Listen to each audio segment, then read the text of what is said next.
신명기 7장 1절에서 5절까지 말씀 제가 봉독하겠습니다. 내 하나님 여호와께서 너를 인도하사 내가 가서 얻을 땅으로 들이시고 내 앞에서 여러 민족 헷 족속과 기르가스 족속과 아모리 족속과 가나안 족속과 브리스 족속과 휘 족속과 여부스 족속 곧 너보다 많고 힘이 있는 7 족속을 쫓아내실 때 내 하나님 여호와께서 그들을 내게 붙여 너로 치게 하시리니 그때 너는 그들을 진멸할 것이라. 그들과 무슨 언약도 말 것이요 그들을 불쌍히 여기지도 말 것이며 또 그들과 혼인하지 말지니 내 딸을 그 아들에게 주지 말 것이요 그 딸로 내 며느리를 삼지 말 것은 그가 내 아들을 유혹하여 그로 여호와를 떠나고 다른 신들을 섬기게 하므로 여호와께서 너희에게 진노하사 갑자기 너희를 멸하실 것임이니라. 오직 너희가 그들에게 행할 것은 이러하니 그들의 단을 헐며 주상을 깨트리며 아스라 목상을 찍으며 조각한 우상들을 불사를 것이니라. 이는 하나님의 말씀이니라. 아멘. 오늘 신명기 7장 1절과 5절까지 말씀을 통해서 마음속에 가나안 족속을 멸하라, 마음속에 가나안 족속을 멸하라 라는 말씀으로 같이 은혜를 나누고자 합니다. 구약 성경에는 다양한 사건과 또 인물, 제도, 또 많은 절기들이 기록되어 있죠. 물론 그 자체로서 큰 의미를 갖고 있지만 그러나 대부분 신약시대 때 예수 그리스도를 통해서 성취될 의미를 동시에 갖고 있는 것입니다. 구약시대의 제사 제도는 그 당시 이스라엘 백성들의 죄 용서를 받기 위한 그런 제사였습니다. 하지만 제사를 드릴 때 제물과 피는 결국 예수 그리스도의 십자가 보혈로 죄인들을 용서하실 것을 미리 보여준 예표적인 그런 사건과 의미를 갖고 있다는 것입니다.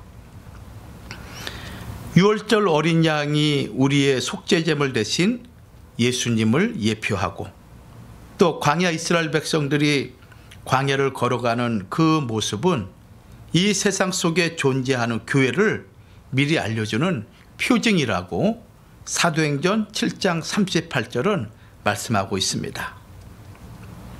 그렇기 때문에 요한복음 5장 39절에서 예수님은 이렇게 말씀하고 있습니다.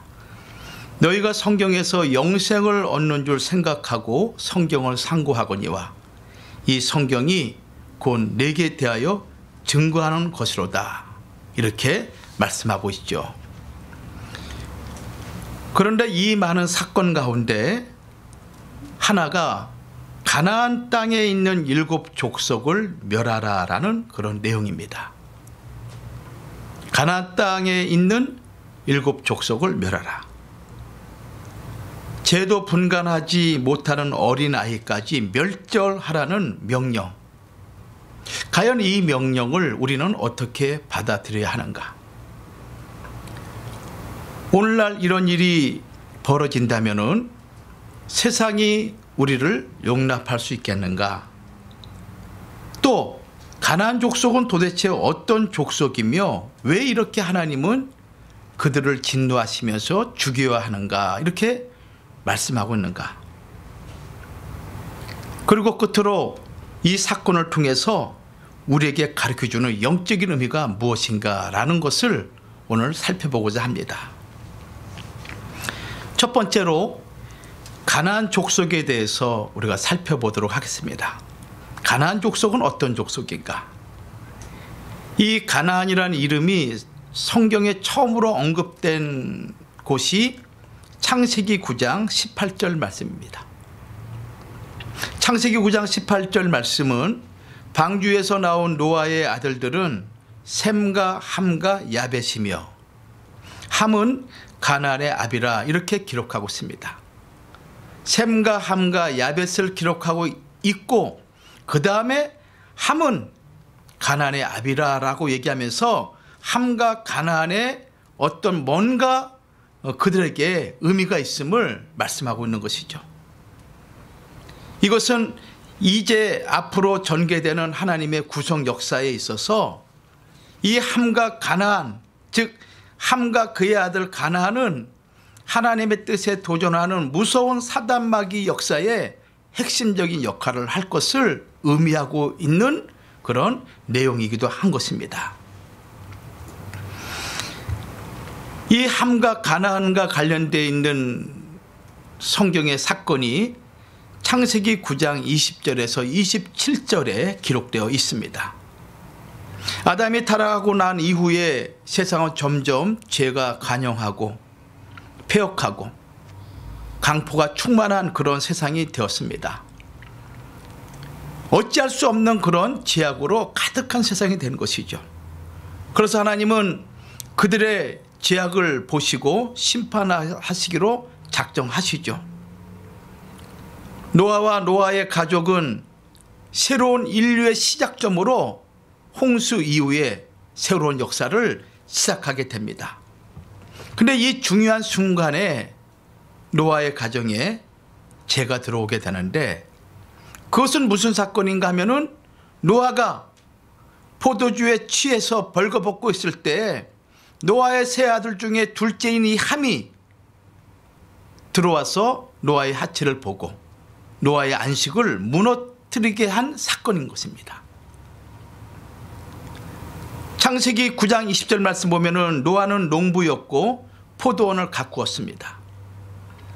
어느 날 노아가 포도주를 먹고 취한 가운데서 마시고 취하여 벌거벗었다라고 이렇게 말씀하고 있죠. 그런데 이 노아의 벌거벗은 모습을 보고 함이 큰 죄를 범하게 됩니다. 그것은 가나안의 아비 함이 그 아비의 하체를 보고 밖으로 나가서 두 형제에게 고한 것입니다. 창세기 9장 22절 말씀 보면은 가나안의 아비 함이 그 아비의 하체를 보고 밖으로 나가서 두 형제에게 고하매, 여기 보았다라는 이 의미는 히브리어로 와아르라는 단어를 써요. 와아르. 무의식적으로 보았다는 뜻이 아니라 흥미를 갖고 주목하여 보았다. 노아가 포도주에 취하여 벌거벗고 있는 그 상태를 이 아들된 함이 흥미를 가지고 주목해 보았다. 부모 공경의 태도가 조금만 있어도 이러한 행동을 피했을 터인데 함은 억제하지 않았다는 것입니다. 더 괘씸한 것은 아버지의 모습을 보고 밖으로 나가서 그의 두 형제에게 고한 것입니다. 9장 22절 말씀 보면은 두 형제에게 고했다, 고하매 이렇게 말씀하고 있죠. 이 고하매는 히브리어로 와야게드라는 단어를 써요. 와야게드. 이것은 단순히 말한 것이 아니라 즐거움을 갖고 말했다라는 뜻을 가지고 있는 것입니다. 함은 아버지의 부끄러움을 가리거나 숨겨주지 아니하고 오히려 드러내고 흉을 보는 죄를 범한 것이라는 거예요. 노아의 침실에 들어가서 노아가 벌거벗고 있는 모습을 쾌락적으로 즐겼고 그것을 그의 형제들에게 마치 나팔을 불며 소리를 내듯이 강구를 하고 다녔다는 거예요. 이 함이라는 단어의 뜻은 뜨겁다라는 뜻을 가지고 있어요. 또 다른 뜻은 악명이 높고 뻔뻔스럽다라는 그런 의미도 함께 가지고 있습니다. 후대의 많은 저술가들은 함을 가리켜서 음심을 품은 자요, 음란의 그런 마음을 가진 자요, 사악하고 음란한 자라고 기록하고 있는 거예요. 그런데 문제는 죄는 함이 범했는데 노아의 저주는 함의 아들 가나안이 저주를 받은 것입니다. 왜 가나안이 저주를 받았는지 구체적인 언급은 성경에 기록되어 있지 않습니다. 그러나 유대인의 고대 전승을 따르게 되면은 이 가나안이 함의 죄에 같이 동참했기 때문이라는 그런 이야기가 있습니다. 음란한 일에 같이 동참했다는 그런 의미를 가지고 있다는 거예요. 노아는 이 일로 인해서 창세기 9장 24절과 27절에 세 번에 걸쳐서 가나안을 저주하고 그리고 노아의 가정에 어두운 이야기를 마무리합니다. 창세기 9장 24절과 27절 말씀 보면은 노아가 술이 깨어 그 작은 아들이 자기에게 행한 일을 알고 이에 가로되 가나안은 저주를 받아 그 형제의 종들의 종이 되기를 원하더라. 이게 첫 번째 저주예요. 가나안은 저주를 받아 그 형제들의 종들의 종이 되기를 원한다. 또 26절 또 가로되 셈의 하나님 여호와를 찬송하려다. 가나안은 셈의 종이 되고 두 번째 저주죠. 27절 하나님이 야벳을 창대케 하사 셈의 장막에 거하게 하시고 가나안은 그의 종이 되게 하시기를 원하노라 하였더라. 세 번째 저주인 거예요. 이 함의 아들 가나안은 모든 족속의 종이 된다는 것입니다. 그래서 세 번이나 지금 노아가 저주를 하는 거예요. 그 이후에 함의 아들 가나안 후손은 많은 자손을 낳게 되는데 그들이 오늘날 가나안 땅에 머무는 가나안 족속인 거예요. 가나안 족속이 이렇게 유래가 되는 것입니다. 창세기 10장 15절 말씀 보면은 가나안의 후손들이 나오는데 가나안은 장자 시돈과 헷을 낳고 또 여부스 족속과 아모리 족속과 기르가스 족속과 히위 족속과 일가 족속과 신 족속과 아르왓 족속과 스말 족속과 하맛 족속의 조상을 낳았더니 이후로 가나안 자손의 족속이 흩어져 처하였더라. 이렇게 말씀하고 있는 것입니다.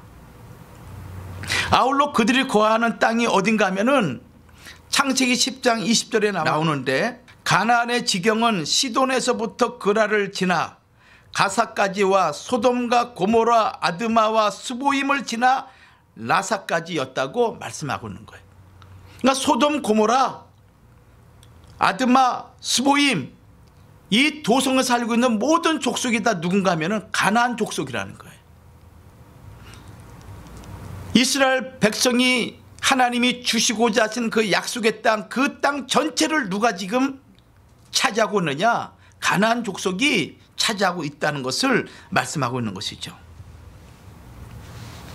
이 가나안 족속은 창세기 15장 19절과 21절 말씀 보면은 하나님이 아브라함과 헷불 언약을 맺을 때 그 당시에는 가나안 10족속으로 나와 있습니다. 그러나 여호수아가 가나안을 정복하는 시기에는 가나안 7족속만 성경에 기록되어 있어요. 줄어들게 된 것이죠. 창세기 15장 18절과 21절에서 하나님이 아브라함과 헷불 언약을 맺고 그 땅에 살고 있는 원주민을 일일이 기록한 것은 그 땅이 원래 비어있는 땅이 아니라 즉 하나님이 아브라함과 그의 자손에게 주기로 하신 약속의 땅, 그 땅 자체가 아무도 없는 그런 땅이 아니라 원주민, 토착민이 이미 살고 있음을 말씀하고 있는 거예요. 그들이 누굽니까? 가나안 족속이죠.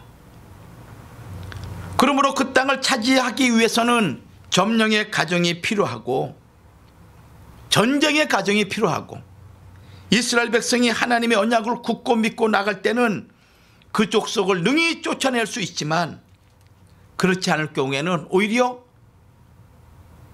올무가 되고 가시가 되고 그들에게 점령을 당할 수 있음을 말씀하고 있는 거예요.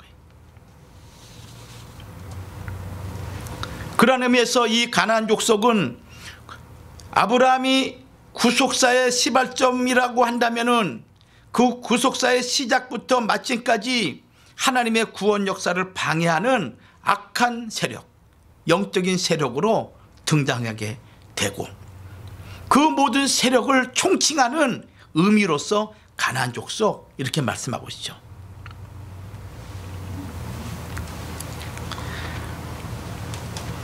두 번째로 가나안 7족속을 멸절하라는 이 명령은 어떤 영적인 의미가 있는가?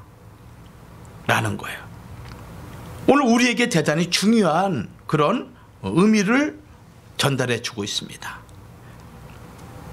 우리가 잘 알다시피 가나안 땅은 천국을 상징합니다. 출애굽한 이스라엘 백성이 적과 꿀이 흐르는 그 땅을 가는 것, 그 광야의 과정을 거쳐서 가나안 땅을 정복하는 그 과정은 바로 천국을 찾아가는 이스라엘의 모습인 거예요. 오늘 우리들의 모습이기도 한 것이죠. 천국, 하나님의 나라는 하나님이 다스리고 통치하시며 하나님의 모든 주권이 미치는 그런 영역인 것이죠. 우리가 불신자에게 복음을 전할 때 그 심령에 천국이 임하는 것입니다. 그래서 전도는 천국이 임하는 대표적인 사건이 바로 전도인 것입니다. 지옥과 같은 심령, 어둠의 권세에 사로잡히는 심령에게 천국으로 인도하는 유일한 방법이 복음을 전하는 것입니다. 그래서 예수님은 복음이 들어갈 때 그 영혼에 천국이 임했다고 마태복음 12장 28절에 말씀하고 있죠. 또 질적인 면에서 하나님의 온전히 통치가 이루어질 때 천국은 더 깊은 차원으로 임하게 되는 것이라고 말씀하고 있는 것입니다. 마태복음 12장 28절 말씀 보면은 그러나 내가 하나님의 성령을 힘입어 귀신을 쫓아내는 것이면 하나님의 나라가 이미 너에게 임하였느니라. 골로새서 1장 13절 그가 우리를 흑암의 권세에서 건져내사 그의 사랑의 아들의 나라로 옮기셨으니 이렇게 말씀하고 있죠. 그래서 이러한 관점에서 가나안 7족속을 멸절하는 사건은 역사적인 사건 자체를 뛰어넘는 큰 의미를 가지고 있다는 것입니다. 하나님의 구속 경륜은 바로 이 점을 새 언약 시대를 살아가는 또 새 언약의 백성인 우리들에게 전하고자 하시는 의도가 있다는 것입니다. 하나님께서 왜 이스라엘을 애굽 땅에 살게 하셨습니까? 왜 그들을 출애굽시켜서 홍해를 건너게 하시고 광야 과정을 통해서 왜 그토록 많은 시험을 그들이 받았을까요? 왜 예수라는 이름과 같은 여호수아를 세워서 가나안을 정복했을까요? 그것은 새 언약 시대를 살고 있는 우리들에게 하나의 삶의 모범을 보여주기 위한 것입니다. 이스라엘 백성이 가나안 땅을 점령하는 그런 과정에 있어서 광야 40년 동안 얼마나 많은 시험과 얼마나 많은 어려움이 있었습니까? 원망과 불평과 탐욕과 우상 숭배와 간음과 또 지도자에 대한 도전, 불신앙 등 우리가 살아가는 이 세상에서 우리 안에 있는 모든 어둠의 그런 모습들이 그들을 통해서 우리는 발견할 수 있는 것 아니겠습니까? 우리가 날마다 겪고 있는 그런 시험들의 모습을 이스라엘 통해서 우리에게 보여주고 있는 거예요. 어떤 경우는 좌절하죠. 어떤 경우는 절망하죠. 내 뜻대로 내 원하는 대로 안 될 경우에 그 오랜 시간 무엇을 했는가 이렇게 실망도 되기도 하고 낙심도 하게 됩니다. 그런데 고린도전서 10장 11절은 사도 바울은 이렇게 말하고 있어요. 저희에게 당한 이런 일이 거울이 되고 또 말세를 만난 우리의 경계로 기록하였느니라 이렇게 말씀하고 있는 거예요.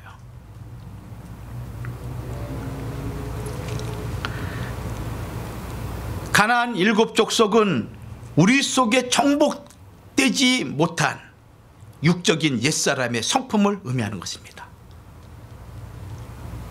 이미 그들은 그 땅을 차지하고 있었습니다. 우리는 이 땅에 태어난 그 순간 죄와 죄성에 젖어있는 육신을 가지고 태어났습니다. 이미 죄악이 죄와 사망의 권세가 우리를 주장하고 있는 상태에서 태어난 존재가 우리들인 것입니다.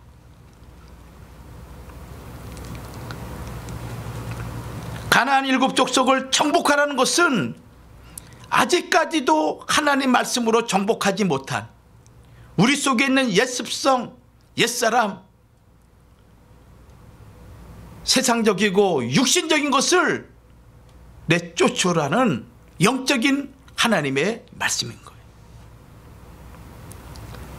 만약에 그것이 그대로 계속 있을 경우에는 그것이 끝내는 우리를 잡고 죽음과 사망으로 끌고 간다는 것을 우리에게 말씀하고 있는 거예요. 그래서 모세는 하나님의 말씀을 받들어 신명기 7장 2절과 3절 말씀 보면은 내 하나님 여호와께서 그들을 내게 붙여 너로 치게 하시리니 그때 너는 그들을 진멸할 것이다. 이렇게 말씀하고 있어요. 진멸할 것이다. 진멸. 이 진멸이 뭡니까? 전멸하다라는 뜻인 거예요. 전멸하다. 남김없이 다 죽이라는 그런 의미인 거예요. 무서운 명령이죠. 그들과 무슨 언약도 말 것이요 그들을 불쌍히 여기지도 말 것이며 또 그들과 혼인하지 말지니 내 딸을 그 아들에게 주지 말 것이요 그 딸로 내 며느리를 삼지 말 것은. 다시 말씀드린다면은 가나안 족속과 그 문화를 멸절하라는 거예요. 여러분들, 우리는 종말을 살아가고 있어요. 주님이 언제 이 땅에 오실 줄은 알 수가 없어요. 근데 이 마지막 때 하나님이 우리에게 명령한 건 무엇입니까? 너희가 진정 천국에 들어가길 원하느냐? 너희가 진정 영육간에 변화받아서 하나님 나라에 입성하기를 원하느냐? 그렇다면은 우리 안에 있는 가나안 족속과 그들로 말미암아 시작된 모든 육적이고 세상적인 그런 문화를 너희가 멸절하라. 이 말씀하는 거예요. 언약도 맺지 말라고 말씀하고 있죠. 어떤 협상과 타협하지 말라는 거예요.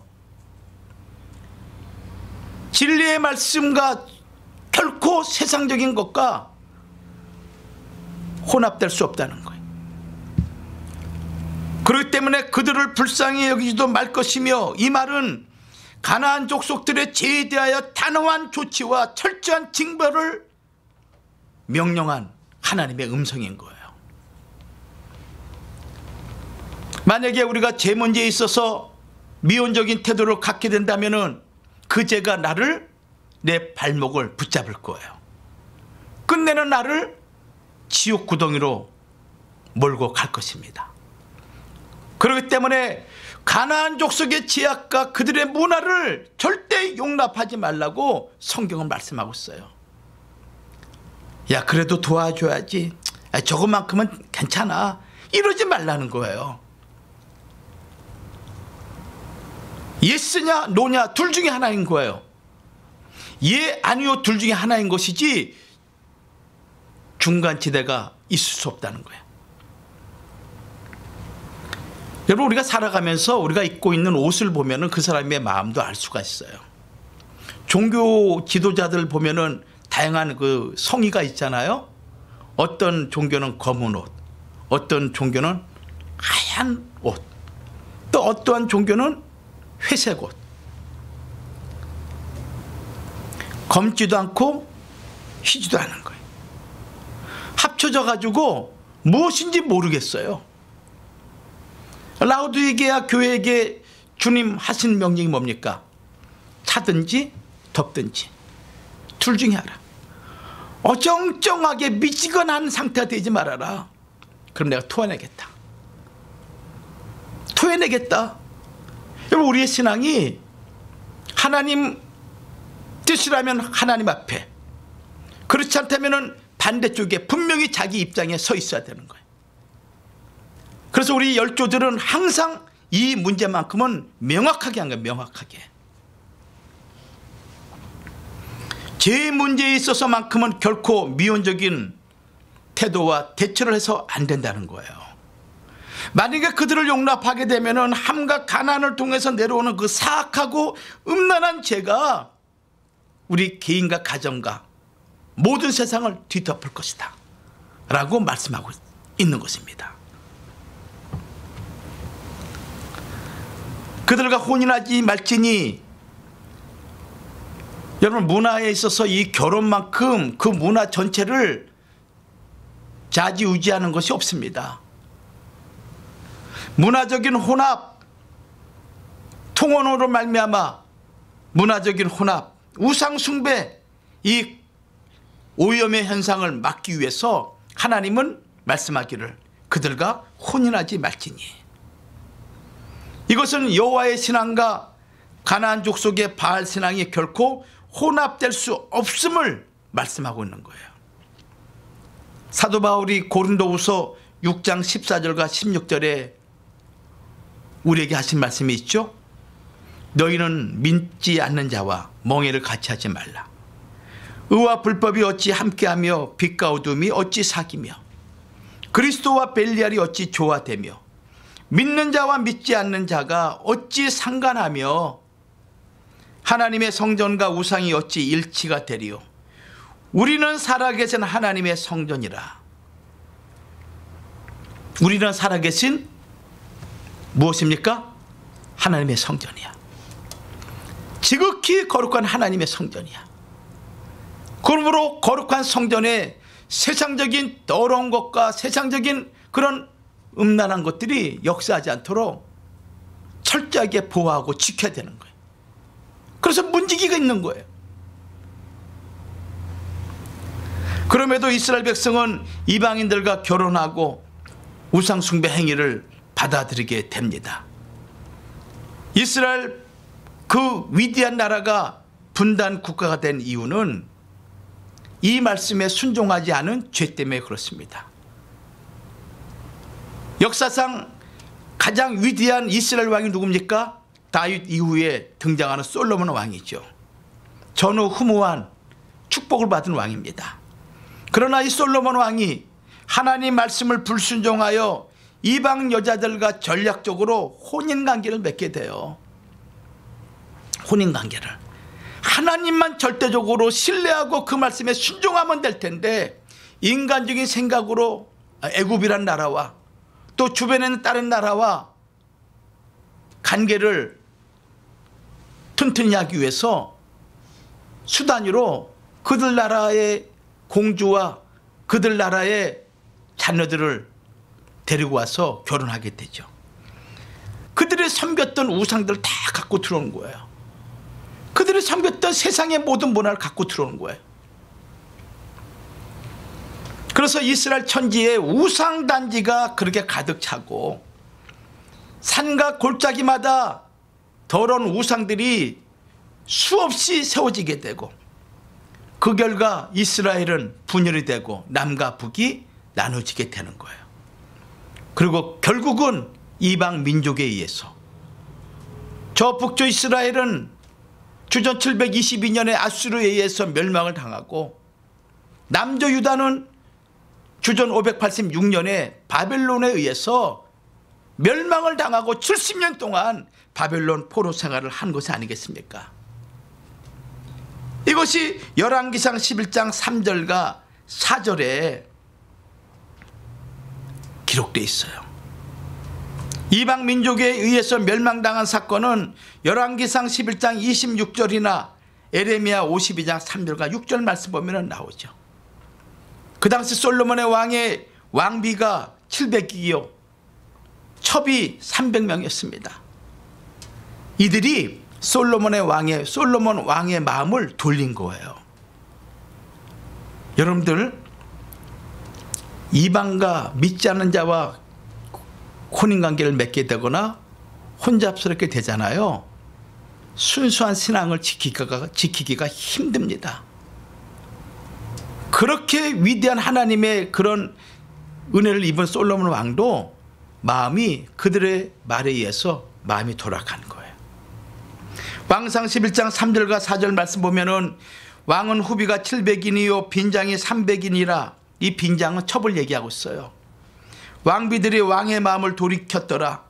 솔로몬의 나이 늙을 때에 왕비들이 그 마음을 돌이켜 다른 신들을 쫓게 하였으므로 왕의 마음이 그 붙인 다윗의 마음과 같이 아니하여 그 하나님 여호와 앞에 온전치 못하였으니 이 3절과 4절에 왕의 마음을 돌이켰더라, 왕의 마음을 돌이켜 두 번이나 반복하고 있는 거예요. 누가? 이방 여인들이, 하나님을 알지 못하는 이방 여인들이. 가나안 족속의 그 문화가 가나안 족속들이 그런 영향을 끼친 거예요. 그래서 위대한 하나님의 나라인 세워진, 가나안 땅에 세워진 하나님의 나라 이스라엘 민족이 멸망까지 이르게 된 그런 결과죠. 따라서 본문 신명기 7장 1절과 5절은 타락한 인간의 본성상 인간은 누구나 선을 쫓아 행하기보다는 악으로 빠져들기 쉬운 그런 연약한 존재임을 가르쳐주고 있고, 특별히 거룩한 백성이 죄악으로 더럽혀질 위험이 더욱 많다는 사실을 하나님이 알고 계시기 때문에 권면하고 있는 거예요. 명령하고 있는 거예요. 이러한 사실을 아시는 예수님은 우리에게 이렇게 말씀하시죠. 우리를 본질적으로 더럽히는 가나안 족속과 같은 내용을 마태복음 15장 19절과 20절에 7가지로 말씀하고 있어요. 그리고 이스라엘 백성을 더럽힌 가나안 7족속과 같이 7가지를 들어서 우리에게 너희를 더럽히는 것이 이것이라 라고 지적하고 있습니다. 마태복음 15장 19절과 20절 말씀 찾아보죠. 시작. 마음에서 나오는 것은 악한 생각과 살인과 간음과 음란과 도적질과 거짓 증거와 해방이니 이런 것들이 사람을 더럽게 하는 것이요 씻지 않은 손으로 먹는 것은 사람을 더럽게 하지 못하느니라. 여기 예수님이 말씀하신 것 7가지 보세요. 악한 생각 첫 번째가, 두 번째는 살인, 세 번째는 간음, 네 번째는 음란, 다섯 번째는 도적질, 여섯 번째는 거짓 증거, 그리고 마지막 7번째는 뭡니까? 회방. 이렇게 말씀하고 있어요.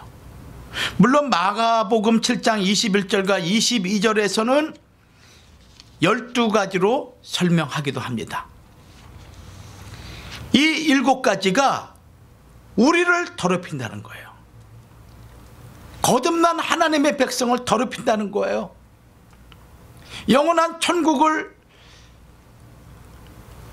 약속으로 유업으로 받고, 그리고 내 안에 심령천국을 이루며 그 나라를 바라보면 나아가는 거룩한 주의 백성들의 마음을 더럽히는 것들이 있는데 그것이 7가지라. 악한 생각, 살인, 간음, 음란, 도적질, 거짓 증거, 회방이다. 이렇게 말씀하고 있어요. 사도 바울도 가나안 전쟁을 영적인 전쟁으로 표현하고 있으면서 골로새서 3장 5절 말씀 보면은 이렇게 말씀하고 있습니다. 그러므로 땅에 있는 지체를 죽여라. 땅에 있는 지체를 죽여라.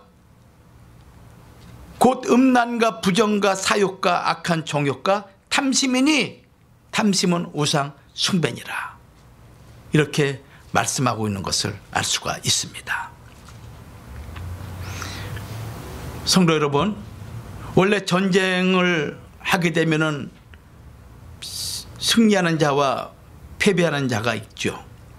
일반적으로 승리하게 되면은 가축이나 재물 또 여러 가지 승리자들이 전리품으로 취할 수 있는 것들이 있고 또 그것을 취하는 것이 일반적인 그런 경우입니다. 근데 모세는 하나님의 말씀을 받들어서 선포하는 내용을 봤더니 어떻습니까? 남녀노소 할 것 없이 진멸하라. 그래서 여리고성을 정복할 때 가축들조차 짐승조차도 칼날로 다 멸할 정도로 제 영향력 아래에 있는 모든 생명체들을 멸했다고 여호수아 6장 21절에 기록되어 있습니다. 여호수아 6장 21절 말씀 보면은 성중에 있는 것을 다 멸하되 남녀 노유와 우양과 나귀를 칼날로 멸하니라. 남녀 노유, 유는 유아들을 얘기하고 있죠. 그리고 우양과 나귀를 칼날로 다 멸했습니다. 즉 가나안 땅에 있는 모든 것들은 제 영향력에 사로잡혀 있는 것이기 때문에 그것이 어떠한 것이든 간에 다 멸하라 이렇게 말씀하고 있는 거예요. 오늘 우리에게도 마찬가지예요. 죄의 영향을 받고 죄 속에 있는 것들은 절대 용납하지 말라는 하나님의 준엄한 명령인 거예요. 여러분, 이 사실을 우리가 꼭 기억하시기 바랍니다. 이것이 나와 우리 가정이 사는 길입니다. 도려내야 되는 것입니다. 끊어내야 되는 것입니다. 하나님의 말씀과 상관없는 것들은 단호히 끊어내는 그런 각오가 분명히 있어야 되는 것입니다. 그래서 가나안 땅을 정복하는 이스라엘 백성들에게 가혹할 정도로 우리가 생각할 때는 용납할 수 없는 그런 상황이죠. 어떻게 유아들까지, 어떻게 어린아이들까지 이렇게 친밀할 수 있겠느냐라는 그런 생각을 품고 있을 수 있지만은, 영적인 하나님의 그 의미는, 그래, 죄가 있는 이상 하나님의 약속을 이룰 수가 없는 거야. 인류를 구원하기 위한 하나님의 구원의 계획을 이룰 수 없는 거야. 그러므로 모든 죄악을 단호히 끊어내라는 준엄한 하나님의 명령인 거예요. 이 사실을 여러분 꼭 기억하세요. 여러분들, 우리 마음속에 언제 진정한 행복이 찾아옵니까? 우리 마음속에 있는 악한 적들을 정복할 때 우리 마음에 진정한 평화가 찾아오는 거예요. 날마다 말씀과 기도를 통해서 거룩한 과정을 이뤄나갈 때, 하나님의 통치가 온전히 이루어질 때 우리 마음에 진정한 평안이 오는 거예요. 이런 면에서 가나안 땅은 하나님의 통치하심이 임한 우리의 마음을 상징하는 것이다. 우리의 마음을 상징하는 것이다. 그런데 우리 마음속에 있는 수많은 정복되지 않은 그런 옛사람의 성품들이 남아있기 때문에 우리는 항상 근심하고 걱정하고 두려워하는 거예요. 나를 괴롭히는 거예요. 미움이 나를 힘들게 하고, 시기와 질투와 욕심과 정욕과 교만과 거짓, 이기심, 이런 수많은 가나안 족속들이 우리 속에 남아있는 거예요. 그래서 이 족속들을 내가 내쫓지 않고서는, 진멸하지 않고서는 내게 참된 평안을 우리 각자가 누릴 수가 없는 거예요. 우리가 이런 것들을 계속 가지고 살아가기 원하십니까? 이런 것들을 여러분들 남기고 싶습니까? 끊어내야죠. 별로 맺습니다. 왜 우리 마음에 평안이 없는가? 한번 물어보세요. 우리가 예수님을 믿지만 우리 마음속에 왜 평안이 없고 갖가지 불신자들이 겪는 동일한 괴로움을 경험하고 있는가? 그 이유는 우리 마음속의 적들을 온전히 정복하지 못하기 때문에 그렇다. 마음속에 남아있는 쓴뿌리 때문에 우리가 계속적으로 괴로움을 당하고 있다는 것입니다. 우리 속에 있는 교만 때문에 사람들의 멸시거리가 되는 경우가 얼마나 많습니까?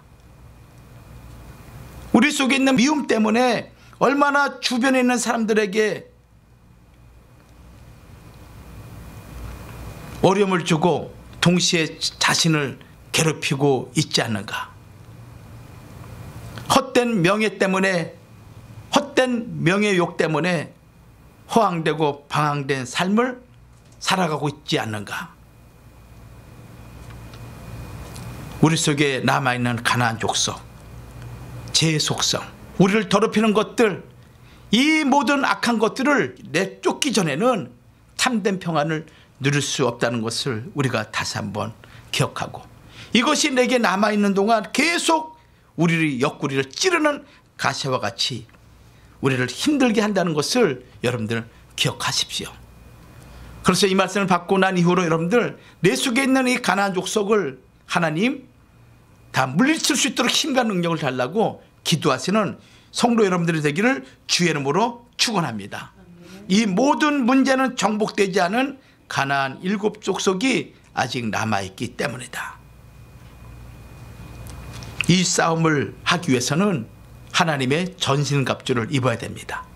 그리고 말씀 성령의 검이 아니고서는 이 더럽고 가증스러운 가나안 족속을 내쫓을 수가 없는 것입니다.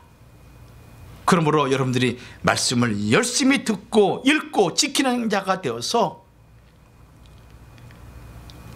어둠으로부터 승리하시고 모든 악한 세상의 영향력으로부터 참된 자유를 느끼는 믿음의 권속들이 되기를 주의 이름으로 축원합니다. 기도하겠습니다. 살아 역사하신 아버지 하나님 은혜를 감사합니다. 오늘도 주신 바 말씀을 통해서 우리 속에 있는 가나안 족속, 나를 괴롭히고 내 주변 사람들을 괴롭히고 또 우리 삶의 인생 나그네 길에 걸림이 된 모든 더러운 것들을 단호하게 주의 말씀으로 끊어낼 수 있는 은혜와 능력을 주의 권속들에게 하나님 주의 성령으로 충만케 하여 주시옵소서. 힘을 주시고 능력을 주시옵소서. 각자 자기 자신을 이기게 하시고 세상을 이기고 죄악을 이기는 권세 있는 주의 말씀으로 우리를 사로잡아 주옵소서. 그리하여 참된 평안과 기쁨을 누리는 삶이 이후로 영속되도록 하나님께서 도와주시옵소서. 될 줄로 믿사옵고 예수님의 이름으로 기도 올리옵나이다. 아멘.